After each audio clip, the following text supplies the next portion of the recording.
Hi, today I want to show you how to create journal entries using CloudExtend Excel Data Management for NetSuite. We need to determine the header level and line level fields that we will be using and make sure to include all mandatory fields. Let's open NetSuite first and check the journal entry form. I'll be using entry number, date, and memo.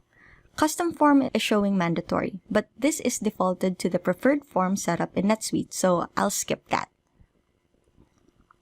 We will be using the field ID name from NetSuite. To get the field ID name, just hover on the field name and then click it. This will give you the field ID. I already created a template and this is how it looks like. I added the header level fields first, and then the next will be the line level fields, account, debit, credit, department, and memos since I want to add notes. And this is where it is located in NetSuite. Let me share 3 different ways to create a journal entry. First is to recreate an existing journal entry. All you have to do is to get the internal ID, then put in the internal ID on the CloudExtend table. Now, click refresh. This will pull the record from NetSuite. And then, to create a new record, it is important to remove the internal ID and tran ID values. If you wish to update other header level fields such as date and memo, you can update it. I'll click Insert, and as you can see, this created a new internal ID, which means a new record has been created in NetSuite. This is how it looks like in NetSuite, and this is such a great use when you have recurring records. You don't need to create from scratch. All you have to do is pull the records and then recreate it. Second, if you have data from other systems, you may prepare the data beforehand and just easily copy-paste the values. Here is my prepared data, and I will copy-paste tran date, and next will be the line details. Hit Insert, and a new record has been created. I will click refresh to get the tran ID value, and I'll go to NetSuite search box, and the new record will appear on the screen. Lastly, you could manually key in data within CloudExtend.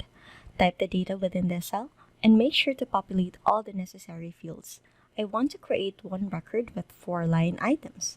Let me populate the date field. Next, enter the line details. If you have a list type field, you can use the pick list and this will give you the field list item, and you can just select from the drop-down or type ahead on the search box or within the cell. Now I can enter the amount. I can add details on the line level field, which are department and memo. I'm ready to insert, and as you can see, this created one record since this has the same tran date value. What if you want to create multiple records? NetSuite create one record to lines that have identical header values. So if you want to create a record that contains 5 lines, it should have identical header values. If you want to only use tran date, update the date field value accordingly. I want to create 3 records here, so I just need to update the tran date field. Insert, and it created 3 records. And if I go to NetSuite, the 3 records are already there.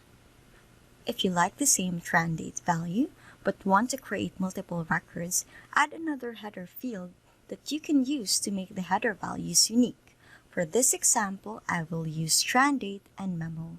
Hit Insert, and 2 records have been created. Let's go to NetSuite and use key. The 2 records are already there. Standard upload supports up to 1,000 lines for journal entries. If you are an enterprise user, it would be best to use burst upload when working on large number of records. Burst upload supports up to 10,000 lines. With burst upload, all of your data will be submitted once and will be queued for processing. You can continue working on Excel and submit other CloudExtend jobs and will be notified if the job is complete. Hope you find this worthwhile. Thanks for watching.